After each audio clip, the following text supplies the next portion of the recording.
Hey, welcome back, ladies and gentlemen, boys, girls, children of all ages, and naysayers. I have been asked a lot of questions since the last episode came out with Will Terry Abernathy and his relationship with Buford. So I thought I would get into answering several questions, including those. So with that being said, let's get started. Okay, the first question I've been asked is by a naysayer, and they want to know how much I got paid for the recent Slate magazine article. The answer to that is absolutely nothing. I do interviews like that simply to expand the growth of the knowledge of Buford Pusser and try to spread the word around about the TBI investigation, what they found, what Mark Davidson supported. So the answer, do I get paid anything for that Slate interview? Not a bit. The second question I have here is also from a naysayer, and it is regarding Kirksey Nix when I speak with him. Years ago, I tried to contact Kirksey and had no luck. However, after the TBI focused on Buford as the person who actually killed Pauline, Nix contacted me. Am I going to turn down phone calls like that? Absolutely not. Why? No. The reason for that is Nix has a good bit of information about the old Dixie Mafia, the way they operated, what they did, who they were, so on. And of course, I would like to learn everything I can. So why would you turn down speaking to somebody with information like that? It would make no sense to do so. And the next comment is also from a naysayer. And they wanted to know about the millions and millions of dollars that I'm making from doing all this. They have no clue what podcasters, most videographers actually make. Guys, I am a small fry. I don't make hardly anything. And what I do make, I enjoy spending it to go to McNairy County, give free tours, try to acquaint the people with the facts, and that's about it. I don't have millions and millions of dollars. Wish I did, but that's just simply not the case. That's just somebody trying to stir a little hate and discontent and distract people from the real conversation. And the next question is, what's going to happen to the museum in Adamsville? I don't know. That's not up to me. That is up to the city of Adamsville. While I support the museum by taking tours over there, visiting as often as I can, people have just got the wrong idea about what I'm about. I am about the true story, not the legend. I worry about the legacy that it's going to leave. But again, that is the business of the city of Adamsville. Another question I get a lot is, why are people so unwilling to accept what the TBI and District Attorney General Mark Davidson have said? Well, those are the people I refer to as the willfully ignorant. And I know that sounds crude, I know that sounds harsh, but that's just the way it is. You have professional people, many of them. It wasn't just the TBI and it wasn't just Mark Davidson that came up with the results of these things. You have many forensic experts that were involved in this investigation. And it is the compilation of that information that took them on the course to determine what they did. So there are a lot of people out there that are just unwilling to accept the fact that Buford abused Pauline and that he also killed her. And there's nothing I can do about it. If they want to remain being willfully ignorant, that's up to them. And Someday maybe they'll wake up, smell the coffee. Moving on down the list, I have the question, did Jim Moffitt ever take payoffs? I don't know of any he took for himself, although I have been told by family members that Buford would often have him stop by and pick up payoffs that Buford was accepting. A lot of times, I guess, Buford just didn't like to do his own work. He spent a lot of his time when he was supposed to be on duty with women other than Pauline, making arrangements for people to pay him, but he would often have other people pick those payments up. Simple as that. You can believe it. You don't have to believe it. You can do whatever you want with it, but that's what we've been told. Another question is, what do I think about Steve Sweat and some of the things he says? Well, I've always tried to be pretty respectful to Steve. He is the unofficial Buford Pusser historian for the state of Tennessee. However, he gets a lot of his information incorrect. Tells a lot of things that just simply aren't the case.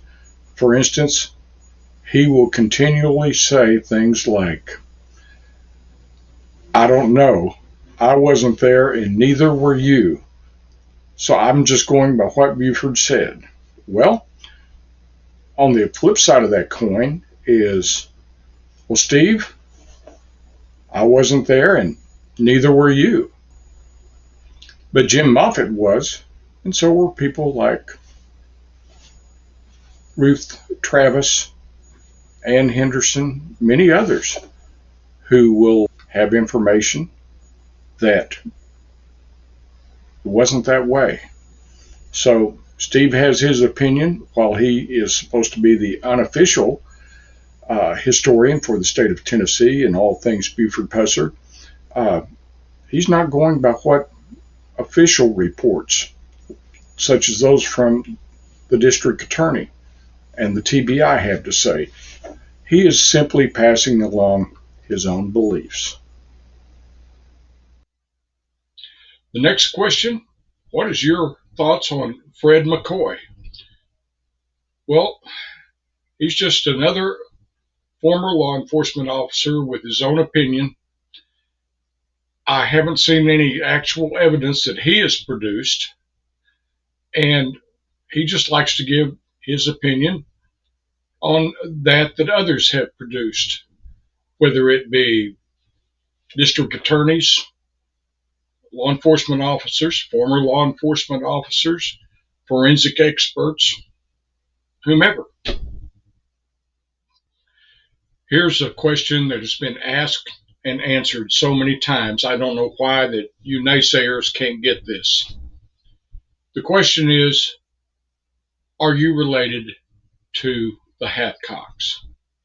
As I said many times before, no, I am not related to anyone in this story. None of the people on the state line side, none of the people on the law enforcement side, no one. I don't know what's so hard to understand about that. As a matter of fact, years and years ago, Dennis Hathcock and I each put up $500, $1,000 total for those of you who are willfully ignorant and can't add, as a reward for anybody that could produce actual evidence that we're related.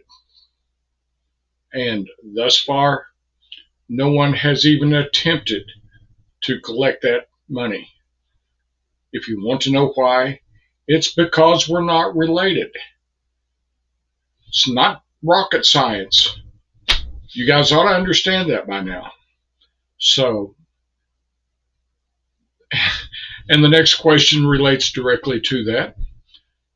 Were you or any of your relatives ever arrested by Buford Pusser? Again, absolutely not. My first trip to McNairy County, I believe, was in 2005. That was well after Buford had killed himself in a drunk driving accident. Now, I'll go on to say that none of my relatives were ever involved in anything whatsoever in McNairy County. So, no, that is just another myth, lie, legend, false narrative, whatever you want to call it, perpetrated by those who are trying to disrupt, distract everything from the truth coming out. So I'm not going to keep answering that question, guys. Uh, it's getting ridiculous. Was the Dixie Mafia a real thing? Oh, the easy answer to that is not really. It was an excellent concept, however. The term Dixie Mafia was coined by Rex Armistead, a Mississippi investigator. And the purpose of it was to galvanize all these Southern criminals that were loosely associated and make it appear that they were one organization in order to bring attention to their activities and what they were doing. They were not a traditional mafia like you would see in Italian family mafias.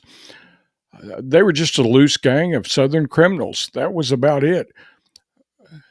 Rex Armistead, by using the term Dixie Mafia and encouraging law enforcement agencies and reporters to do the same thing, it galvanized all these people into what appeared to be a mafia.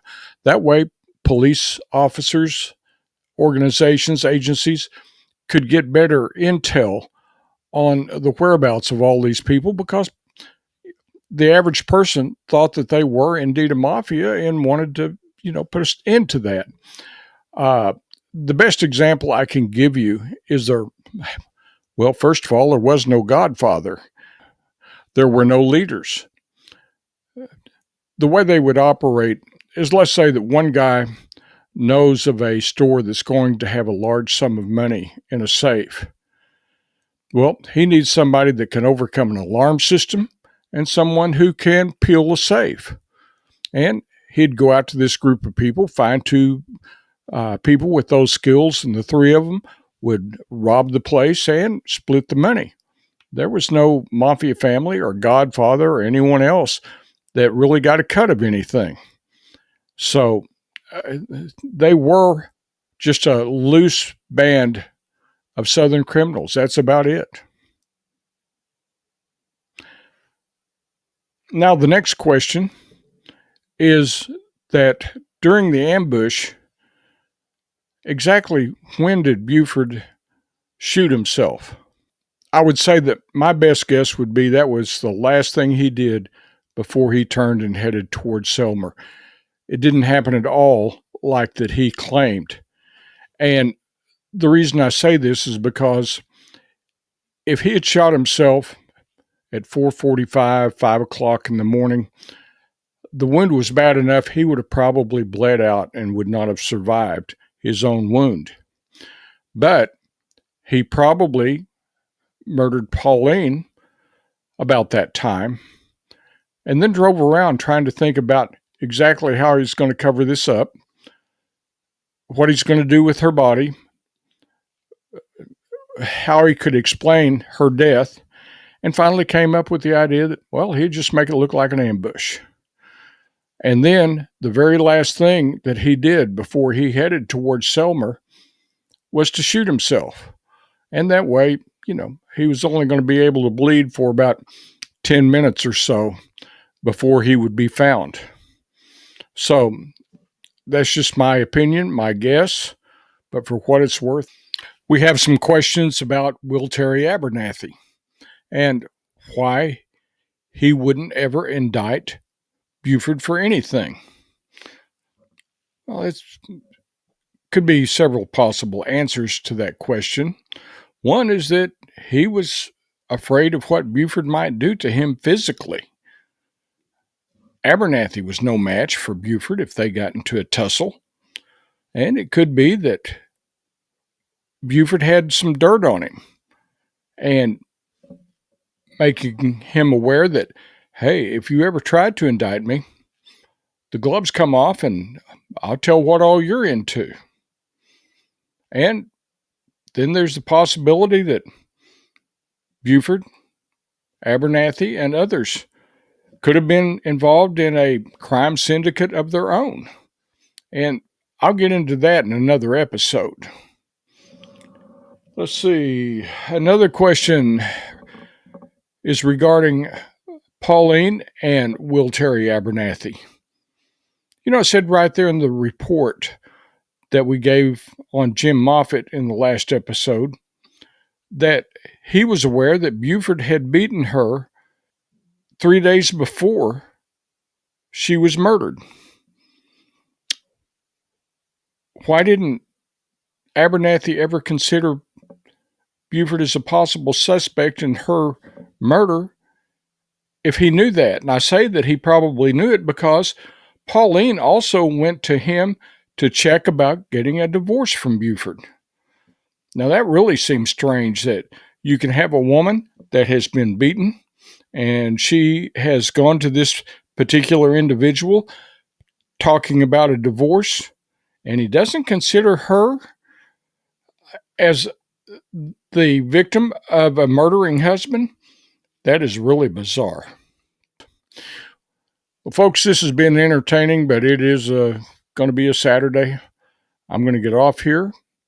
Hey, I enjoy all the comments, questions, everything else that I get on this channel, and I encourage you to send them in. I get a little bit entertained by some of the naysayers when they come on. I really appreciate the questions that have a lot of deep thought, the ones where people are really curious and wanting to know the truth.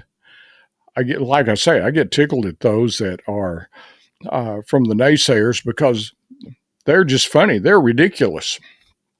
And I'll answer them for a while. But, you know, when I see someone that is just trying to disrupt, of course, after a while, they know the rules that if that's all they're here for, they'll be gone.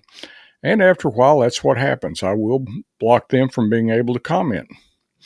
Now, other people want to know if I'm affiliated with any of the other pages or anything that have to do with Buford Pusser. And the answer to that one is no, I'm not. Mine is kind of a standalone page. I don't want anyone to be confused by what somebody else said and say that's what Mike Elam says. If you didn't hear it from me, then just consider it as you haven't heard it. So if you hear others say, well, this is what Mike Elam said, maybe not. But the reason that I'm not affiliated with any other page is because some will say things with a good intent, but a lot of times they won't be exactly correct. So that's the reason I go that way. Here again, I would love for you guys to subscribe to my Facebook page, Buford Pusser, The Other Story. You can subscribe to this page. Look it up. It's either Mike Elam or Buford Pusser, The Other Story. Subscribe to it. That way you'll get notifications of new episodes before they come out. You'll get some idea about what we're going to be discussing. And also, if you happen to go over to Amazon, try to order my book, you'll see that there's not an add to cart button. And that is because that I changed a few things as far as the description, some of the pricing, a lot of the quantity of books I have. And so it's Amazon's policy to take that add to cart button away until you meet certain parameters once again. Even though I've been there for 5 years, I don't understand the policy, but I have to live with it. But all you have to do is click on that options button that's right there and just follow it through, and you'll be able to get it in your cart and purchase it. And yes, if you'll let me know that you'd like a signed copy, just drop me an email and I will make sure that it gets signed. So that's all I've got to say for today. Just remember, truth has no agenda. Thanks for watching, and we finally got justice for Pauline. Have a good one.